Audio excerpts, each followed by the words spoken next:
baiknya luar biasa Habib Umar bin Ahmad. Beliau ini punya keponakan Habib Lutfi bin Yahya Pekalongan ya. Jadi keluarganya Habib Ahmad, saudara Habib Hashim. Ya, kakeknya Habib Lutfi bin Ali bin Hashim bin Yahya Pekalongan. Masya Allah. Nah, ini itulah zuriyah di antara beberapa Habib. Ada bin Yahya, ada bin Syekh Abi Bakar, Habib Umar bin Muhammad bin Hafid dan Syekh Abi Bakar. Saleh Al-Hamid Tanggul, ya, Saleh Keramat Tanggul, segala macam, termasuk yang ratib kita baca oleh Umar bin Abdurrahman Al-Attas sahibul ratib.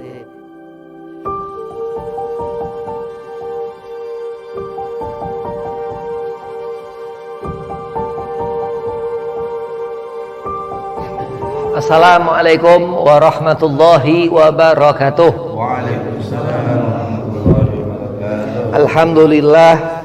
Alhamdulillahilladzi likulli syai'in lillah wa fillah, wassalatu wassalamu ala sayyidi rasulillah sayyidina Muhammad ibn Abdillah wa ala alihi wa sahbihi wa mawalah, amma ba'd. Qala Allah ta'ala fil Qur'anil Karim, Bismillahirrahmanirrahim, qul in kuntum tuhibbunallaha fattabi'uni yuhibbukumullah wa yaghfir lakum dzunubakum. Qala Rasulullah sallallahu alaihi wasallam, man ahya sunnati faqad ahabbani wa man ahabbani kana ma'i fil jannah.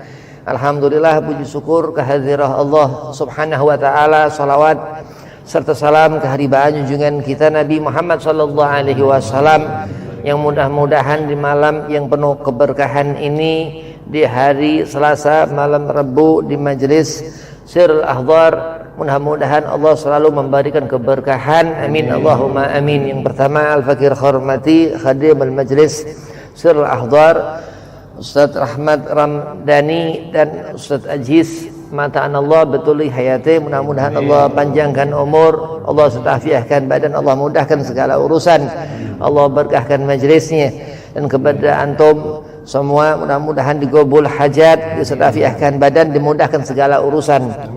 Bismillahirrahmanirrahim.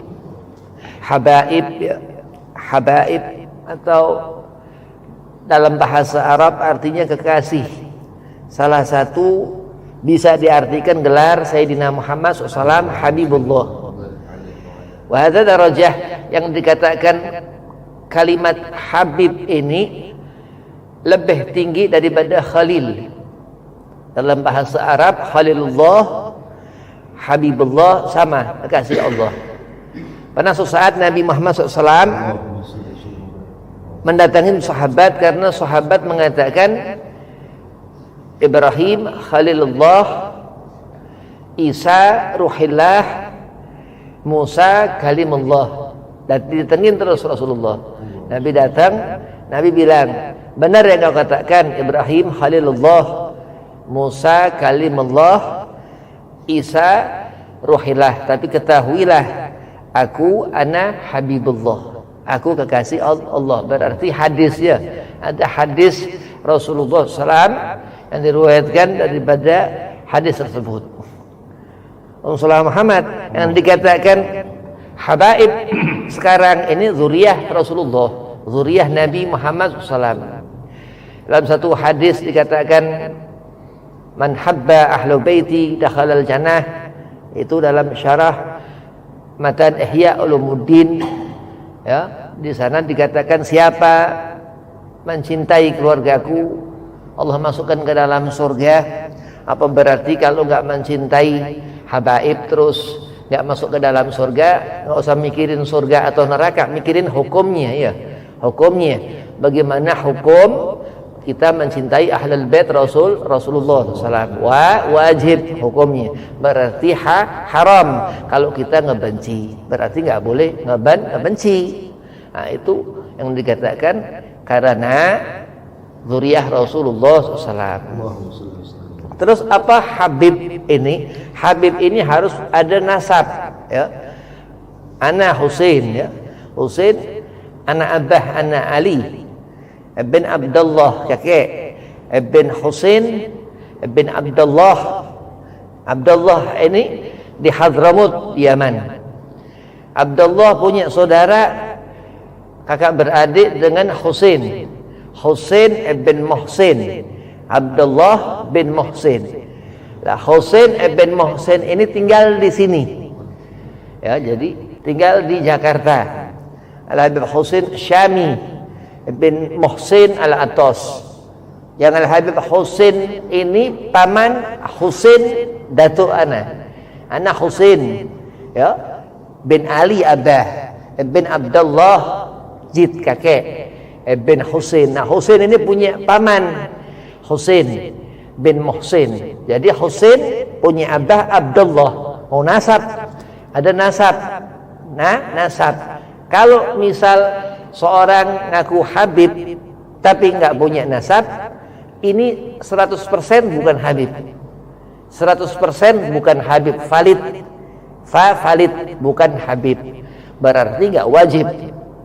Malah sebaliknya, ya haram kalau orang ngaku-ngaku Habib tapi bukan Habib, ada nasab. Al-Habib Umar Muhammad bin Hafid bin Syekh Abu Bakar radhiyallahu an, Al-Musid Al-Muhaddis, yang masih hidup orangnya, Habib bin Syekh Abu Bakar marganya.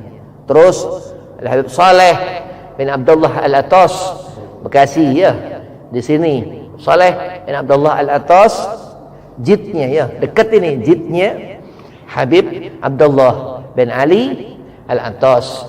Habib Abdullah bin Ali, anaknya Habib Ali Diba, Habib Ali bin Saleh. Terus kaza wa kaza nasabnya. Terus diriwayatkan dari Pekalongan, Habib Saleh, diriwayatkan dari Hadramut. La wallahu alam dari mana, ya, lah itulah ada di riwayat-riwayatnya dari keluarganya Habib Saleh di Bekasi di sini. Ada lagi Habib Umar bin Ahmad Jonggol bin Yahya, ya, wali min aulia ilah, sezaman dengan Habib Saleh Bekasi. Habib Umar bin Ahmad bin Yahya diriwayatkan dari Cirebon, wali.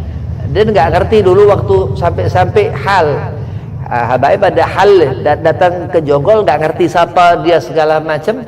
Orangnya apa benar-benar karomah diriwayatkan di sana, ya, riwayat, ya.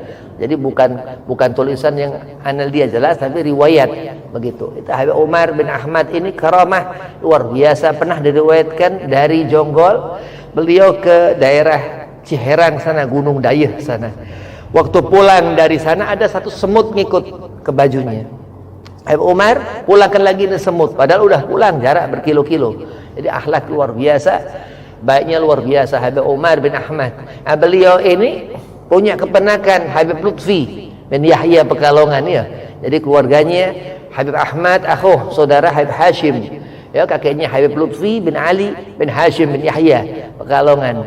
Masya Allah. Nah, ini itulah apa zuriyah di antara beberapa Habib. Ada bin Yahya, ada bin Syekh Abi Bakar, Habib Umar Muhammad bin Hafid bin Syekh Abi Bakar, Habib Saleh Al-Hamid Tanggul, ya, Habib Saleh Keramat Tanggul, segala macam, termasuk yang ratib kita baca Habib Umar bin Abdurrahman Al-Atas sahibur ratib.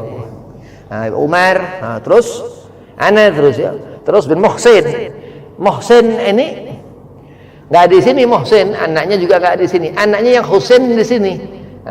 Abdullah bin Muhsin nggak di sini, di Hadramut. Uyut, abahnya Uyut. Husain buyut di sini, begitu. Nah, itu sekarang ini ditulis di lembaga nasab namanya Arabithah Alawiyah yang mencatat nasab.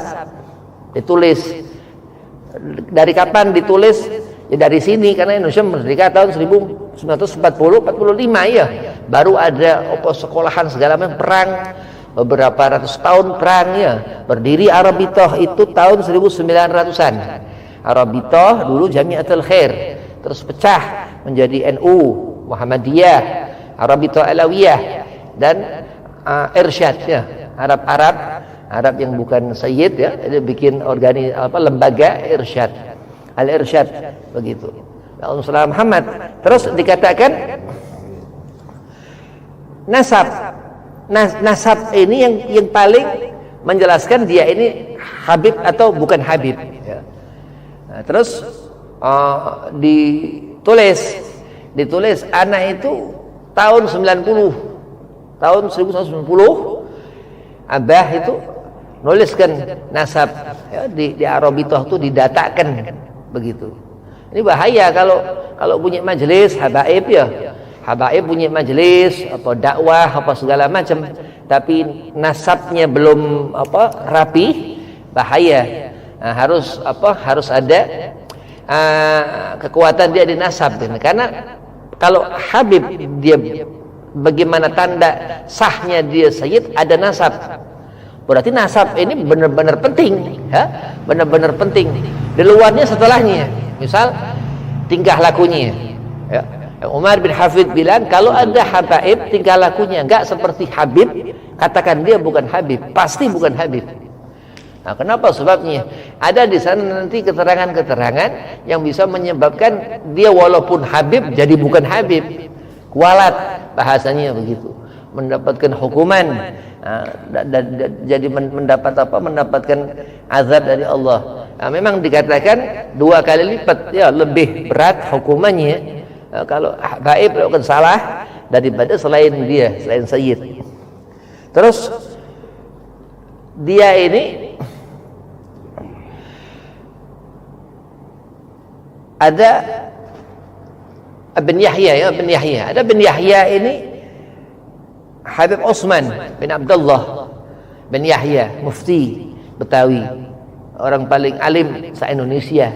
Habib Utsman ini karena dia punya murid Habib Ali Kuitang, orang yang paling alim se-Indonesia. Lo bayangkan ya, terus tuh bagus. Bakri Sempur Purwakarta, orang alim-alim ya. Nah, kenapa? Karena dikatakan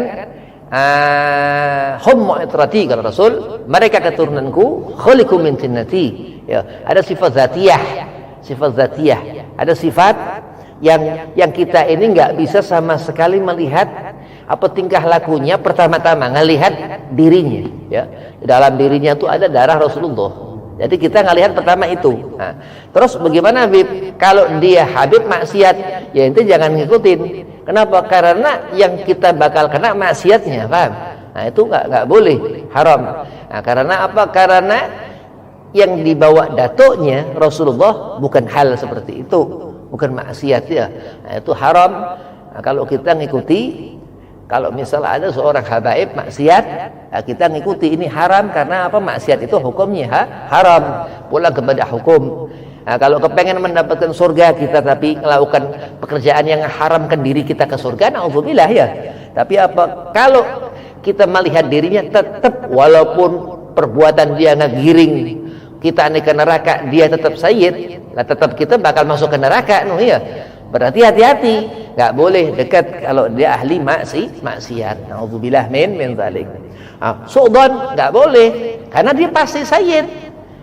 Lo otak orang kurang sehat kalau benci sama Habib ya.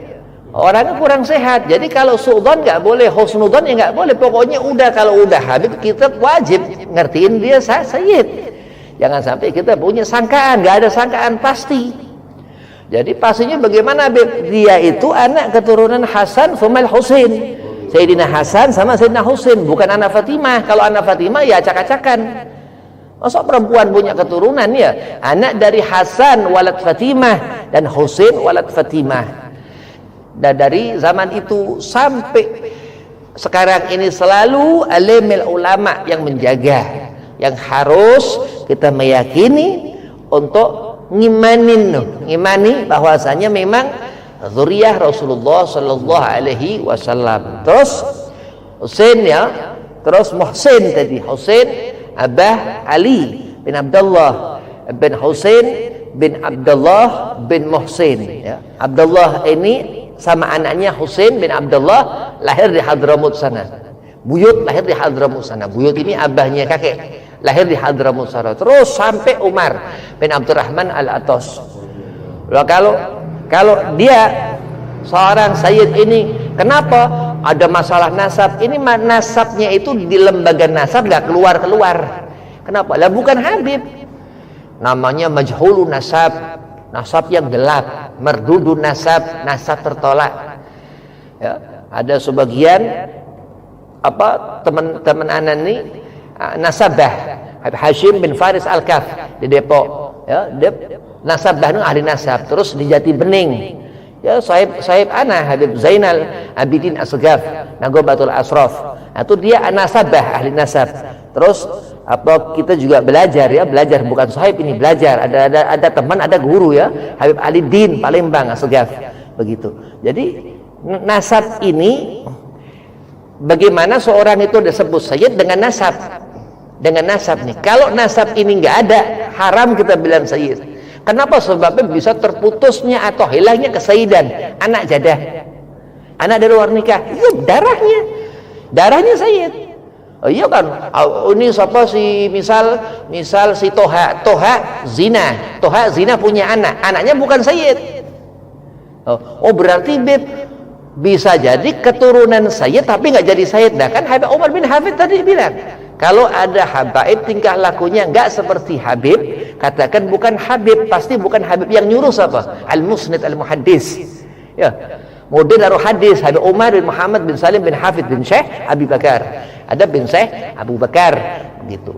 Lah kenapa? Secara fikih, anak di luar nikah ini itu di perut bukan berbentuk bayi, naudzubillah. Dan zalik ya, berarti selalu harus ada hukum. Ya, ada keterangan yang harus dipegang ilmu. Rasul bilang, Nabi Muhammad SAW, ana madinatul ilmin, aku kotanya ilmu, wa aliyu babuha. Hakata terus Rasul bilang, ana habibullah, aku kekasih Allah. Lah iya, makanya ada seorang habib udah saleh ya, alim segala macam. Lah ini menjadi wajib kita terus mengikuti kealimannya. Udah kita mahabbah luar biasa kepada nasabnya, kepada habibnya ya, terus kepada ilmunya. Ya nggak usah jauh-jauh, guru-guru ana udah yang Habib ya. Habib Ahmad bin Saleh Al-Atos Bekasi Habib, Habib Abdurrahman bin Husin As-Sugaf Allahyarham Pasuruan Habib ya. Siapa lagi? Terus gurunya lagi Kiai Demyati Pandeglang ya, guru ana punya guru Habib Abdurrahman Aidit ya di Banten sana. Yang ada fotonya di riwayat ada singanya di sebelahnya ada gaib, begitu luar biasa. Nah, kenapa? Karena ada keterangan ilmu. Yang Nabi katakan tadi, ana madinatul ilmin wa aliyu babuha. Yang dibutuhkan umat Rasulullah ini ilmu. Karena kalau nggak ada ilmu nggak bisa masuk surga, nggak ngerti sholat berarti. Loh, benturannya sholat ilmu. Yang segandeng dengan sholat ilmu. Kalau nggak ngerti ilmu ya sholatnya bingung ya. Tapi aman, masih mengerjakan sholat. Begitu ya. Lah sayyid gandengannya nasab. Ya. Kalau nasab ini nggak ada nasab, bukan sayyid. Na'udzubillah min dzalik. Andai kata jauh orang dari memahami akan habaib dzurriyyah Sayyidina Muhammad SAW. Lah terus misal kalau dia melakukan maksiat, dosanya 2. Kalau dia mau berbuat baik, Allah lipat-lipatkan juga. Ya. Kalau magamnya tinggi Habib sama siapa apa aja udah. Karena dia kafaahnya, derajatnya Allah berikan memang dari dzurriyyah Hasan sama Al-Husain ya. Punya nasab mulia. Ya. Punya nasab mulia. Nah, kalau punya orang bawa diri dia mulia, nggak bisa jaga kemuliaan ya rugi sendiri nanti ya. Nafsa-nafsi udah orang kalau udah urusan ibadah, urusan salat, urusan ngaji, urusan majlis ya, riyad bin riyadil jannah, termasuk teman-teman surganya Allah, berarti kita harus memikirkan apa yang penting, ilmu ya, fardhu hukumnya ya, segandeng salat ya fardu, nggak bisa ditinggal. Kalau ditinggalkan salat ini dosa melebihi segala macam dosa ini ya, kecuali syirik. Ya, ada Rasulullah SAW, Nabi katakan kitab Jami'un Sahih Bukhari Muslim, hai Rasul, ini orang udah melakukan zina segala macam maksiat ya Rasulullah, apakah kiranya Allah masih terima tobatnya? Kata Nabi, iya, asal jangan syirik. Nggak boleh menyekutukan Allah Subhanahu wa taala, itu dosa gak diampuni ya, selain daripada itu. Tapi hati-hati, meninggalkan sholat ini juga bahaya. Kenapa? Karena salat itu tiangnya agama. Nah, kalau orang maksiat nanti ninggalin salat. Sedang ninggalkan salat ini maksiat. Orang ngerjakan salat ini untuk meninggalkan maksiat. apalagi ninggalin salat, jalannya udah salah ya. Maksiat juga begitu, ada maksiat besar, yang paling besar syirik, yang termasuk maksiat besar, nah itu hati-hati, nggak boleh ya. Ngebunuh orang ini dibunuh lagi ya, zina. Nah, boleh, wala taqrabu zina innahu kana fahisyah, dikatakan segala macam itu. Nah, ini andai kata Sayyid seorang habaib, dia melakukan hal-hal begitu nggak mustahil, karena nggak maksum, bukan Rasul. Yang maksum Nabi. Labib kok ada darah Rasul, bukan darah Rasul, fadilatul zat. Jadi Hasan thumma Husain sama Sayyidah Khadijah Ummul Mukmin nggak batal wudu, neneknya. Tapi bukan darahnya ya, bukan dari seorang laki-laki, dari Sayyidah Fatimah Az-Zahra binti Rasul ya. Nah, tapi ada fadilatul zat, jadi dima darah Rasulullah sallallahu alaihi wasallam. Nah, itu begitu. Jadi kalau kita mikir apa mungkin ada keturunan Rasulullah SAW yang nggak bisa mikir hidup ya. Nah, kita mengambil dari hadis Rasulullah SAW ya.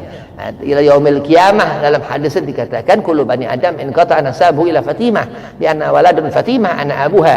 Kata Nabi, semua anak keturunan manusia ini akan terputus kecuali anak-anak Fatimah ya, karena anak-anak Fatimah dia aku Rasul, aku ayahnya sampai yaumil qiyamah, sampai kiamat nanti begitu. Nah, berarti habaib ini luar biasa, habaib luar biasa, nggak boleh dibiasa-biasakan, apalagi dibenci. Habaib ini luar biasa, nggak boleh dibiasa-biasakan sesuatu yang kalau kita nggak letakkan pada tempatnya zalim haram. Kita menempatkan sesuatu nggak di tempatnya, haram. Nah, jadi kita cuma menganggap biasa, padahal luar biasa, nggak boleh, haram. Wajib untuk begini kita nggak begitu, hampir wajib ya, bukan wajib, tapi haram. Kayak subhat ya, subhat begitu. Subhat ini haram enggak, halal enggak, tapi ada haram, mubah sana. Yang terlepas dari itu makruh, rokok ya, makruh ini ditinggalkan dapat pahala, dikerjakan nggak apa-apa, nggak ada larangan berarti ya. Tapi makruh itu sebaliknya sunnah. Hati-hati. Kenapa? Kalau kita meninggalkan makruh lebih, berarti kalau orang udah mikirkan hidup, udah bertambah umur, udah usia 50, 60, mulai dekat-dekat umur ketemu kubur, mulai mikir, mulai meninggalkan yang makruh terus. Kalau mubah terus subhat ya udah memang dari mulai kapan kudu ditinggalkan ya, sesuatu yang ada haramnya di sana, ada halalnya di sana, nggak ada manfaat sama sekali, yang masih ada penyakit di situ. Mudah-mudahan Allah berikan kita keberkahan, Allah berikan kita sehat badan, Allah berikan kita sehat zahir batin, pikiran kita sehat, akal kita sehat. Allah berikan kita hidayah, petunjuk untuk menjalankan hidup supaya berkah, supaya mendapatkan rezeki halalan thayyiban wa barakan, supaya senang dunia akhirat. Wabillahi taufiq wal hidayah. Assalamualaikum warahmatullahi wabarakatuh. Waalaikumsalam warahmatullahi wabarakatuh.